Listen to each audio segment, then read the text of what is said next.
Hey guys, it's me, Rich. You watched fireworks Saturday night. Well, so did Zohran Mamdani, the communist mayor of New York.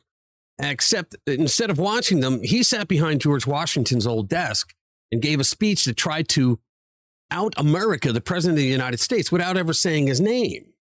Now, I'm going to point out the highlights of what Trump said during his speech at Mount Rushmore, and then I'm going to play you the video of what Mamdani actually had the audacity to say on the 4th of July, on the 250th anniversary of our nation. And by the end, you're going to see exactly why the modern left can talk about ideals all day long, but can't bring itself to actually defend anything because they don't love America. And if you stick with me till the end of this video, I'll show you why that gap might be the entire 2026 election shrunk down into 2 speeches on the same night. Let's get into it.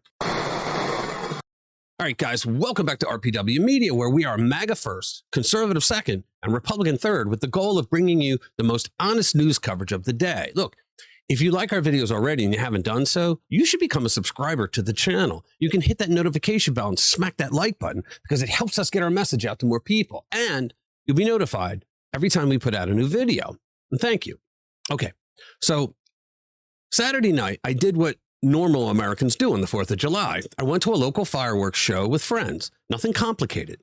Then I got home, and because I apparently hate relaxing, I watched President Trump's speech from Mount Rushmore. And almost immediately afterward, the professional complaining class did exactly what you knew they'd do. They started throwing a temper tantrum. At this point, they are more predictable than sunrise. You could set a nuclear clock to it. Now, here's what Trump actually said, word for word, that I liked. He said, "The American dream still lives, and the American flag still flies more proudly than ever before over the people who will not quit." I mean, he went on saying, "The nation that will not fail, the country that will not fall, no matter how hard the enemy tries, we cannot be beaten." Now, hold that thought, because what came out on the other side of the aisle the same exact night is where it gets pretty interesting. Okay, so we don't have the entire leftist meltdown catalog just yet. It's early. But New York City Mayor Zohran Mamdani gave us a preview. And honestly, he's earned a front row seat on Trump's radar lately. Fair enough. Mamdani gave his own July 4th speech from City Hall. Give this a watch. It belongs to us all. It belongs to our newest Americans, those standing here with me today, all of whom were recently naturalized. Nearly a decade ago, I too felt what you feel, the joy of no longer being just a New Yorker, but an American too. You each hold a special power, the power to determine what America means. The powerful have always known their answer. America, in their view, is an arena of supremacy, where only a select few are allowed freedom, where not all are created equal. America, if you ask them, becomes less the more people it welcomes. America, they will tell you, belongs only to those with the right accent or the right shade of skin. The rest of us, they insist, should be grateful for merely being allowed to visit. How small they are, how weak, how unoriginal. At every moment in our past, those who led through exclusion and isolation have tried to win. Guys, this is July 4th on America's 250th anniversary. This is the speech he decided to give. Power and enrich themselves by turning us against one another. Division is the oldest trick in politics and the cheapest. But time and again, like what he's doing right now, is it dividing? Ago, come on. Those forces of division have been vanquished by the forces of progress. As Thomas Paine once wrote, "This new world hath been the asylum for the persecuted lovers of civil and religious liberty. Hither have they fled." And yet today, too many of our leaders do not believe in a vision of this nation as an asylum for the persecuted, but rather... What he's really saying, guys, is too many of politicians in Washington, D.C. do not want to bring people into the country without vetting them, that they want to deport illegal aliens who broke our laws coming here and who committed violent crimes, because that's who's being deported. That's what he's talking about. As one that persecutes those seeking asylum. They're not persecuting anybody. If you came here illegally, you can go through a legal port of entry and apply for asylum. You probably won't get it because I think it's like 98% of the people that come here illegally and request asylum only do it because they got caught. Number two, according to international law, you have to request asylum at the very next country you come to that isn't at war or isn't persecuting you. For most people, that would be either Mexico or Guatemala. I mean, think about that. Number three, you don't get to pick which country you're going to claim asylum in. As we mark 250 years, what do we see? We see a city of contradictions within a nation of contradictions. We see the wealthiest country in the history of the world, one where children go to sleep hungry, while the world's first trillionaire, the parents can't buy them a bologna sandwich, hungers for more. We see monopolies that dominate every industry and oligarchs who buy elections. We see oligarchs who buy elections. You mean like George Soros? Masked agents terrorizing our streets.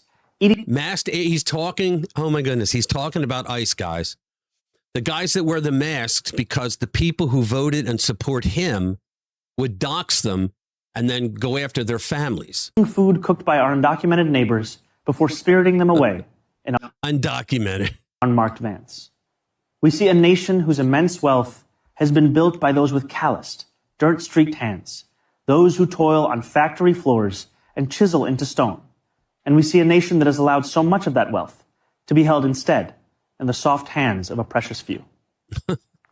Yes, we see America in a health insurance industry that exploits the sick, but that is not all we see when we look for America.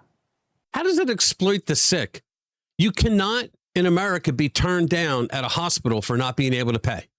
That is the law. We see it, too, in the nurse who works a double shift and then stops on her way home to check on an ailing neighbor. Yes, we see America in corporate landlords for whom negligence is a business model. We see it, too, in the father who... If you put rent controls in, which you're talking about a rent freeze now, you're not even thinking of the business owner because his costs go up every single year. And what you're saying is from now on, you will not be able to charge more for rent when you're going to take on more charges. So how is it wrong for them to charge more rent after their lease is up and they're renewing? Tucks his children into bed beneath a ceiling stained with leaks, who wakes before dawn to go to work. Well, what happens is the ceiling's full of leaks because you guys went on for years in New York with controlled rent. And so if they're not going to make any money and they can't sell the building, because who wants to buy a building where you can't raise the rent in order to be able to fix things?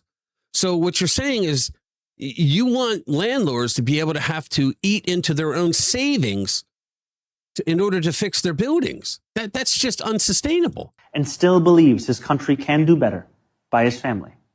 You know what? I can't listen anymore. He never said Trump's name, right? He didn't need to. Everybody in that room knew exactly who he was talking about. Here's this quote. I mean, think about it. American ideals, he said, are strong enough to endure any authoritarian regime, but only if we reach for them. That's a really cute line. I mean, really nicely written. I mean, there's just one problem with it, right? It's the kind of problem that tends to swallow the whole argument. I mean, socialism has an authoritarian bent to it. It's the authoritarian's best friend since Karl Marx first scribbled down a genuinely terrible idea on a piece of paper in a London library. So when the mayor of America's largest city stands up and warns you about authoritarianism while quietly building his entire political brand on the ideology that has produced more authoritarian regimes than anything else in human history, you're allowed to notice that. In fact, you should. Guys, the official story from the left is that they can't stand Trump because there's some enormous gap between what he says and what he does. Well, maybe. That's the line they're selling, though. But here's a less flattering theory, and I think it holds up better under pressure. Maybe the real gap that actually bothers them isn't Trump at all. Maybe the real gap that actually bothers them is inside their own camp. The distance between his willingness to act and their refusal to ever confront evil directly.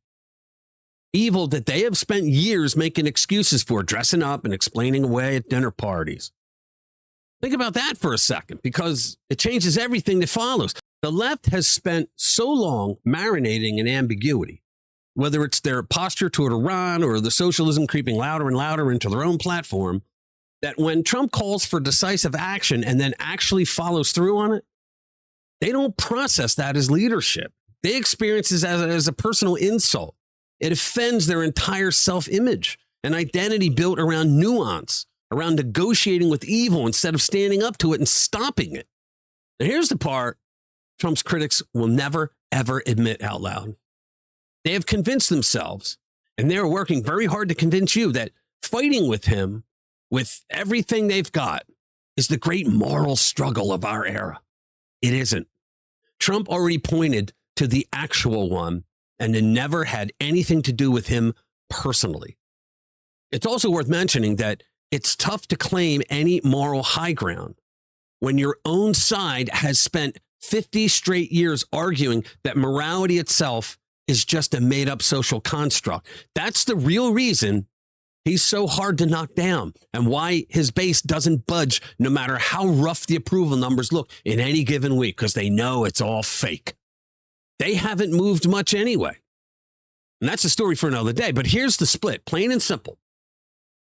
Trump's opponents operate from one certainty, that he is the villain. It's a preconceived notion. So the mission is to remove him, to beat him, to humiliate him. Trump operates from a completely different certainty, that the mullahs, the IRGC, Palestinian militant groups, and communist movements are the real villains, and beating them is the actual mission. Set those two worldviews side by side, and it's not hard to see which one comes from genuine conviction. What's coming from the left increasingly just sounds like a grudge wearing a nice suit. That contrast hands every conservative watching this a pretty easy argument. Somewhere along the way, a lot of liberals swapped out real conviction for something a lot cheaper, plain distaste. Distaste doesn't ask you to be brave. It's a cowardice thing to do. You just have to agree with the left. Distaste doesn't require a plan. All it needs is a target everybody agrees to dislike loudly enough or long enough until the dislike starts wearing the costume of principle. They have leaned on that trick for so long, it's basically their entire toolkit now. And honestly, it's starting to show. Strip away the theater, and what's actually underneath is stubbornness and a whole lot of hatred. Neither one of those sells particularly well to normal, tired Americans just trying to grill a burger and watch fireworks. Which brings me to why I feel genuinely good about the midterms, assuming that the SAVE Act actually gets across the finish line and signed into law. So here's the bottom line. 2 speeches, same night, same country, completely different centers of gravity. One side stood at Mount Rushmore and said America is still worth fighting for. The other stood behind Washington's desk and warned you about authoritarianism while cozying up to the ideology most responsible for it. You don't need to tell you which one ages better. The good news is that Americans have a choice this cycle to reward conviction over grievance. And if the SAVE Act gets through, I think they will. So tell me what you think about this in the comments below. I want to hear from you guys. Thank you for watching. I'll see you in the next one.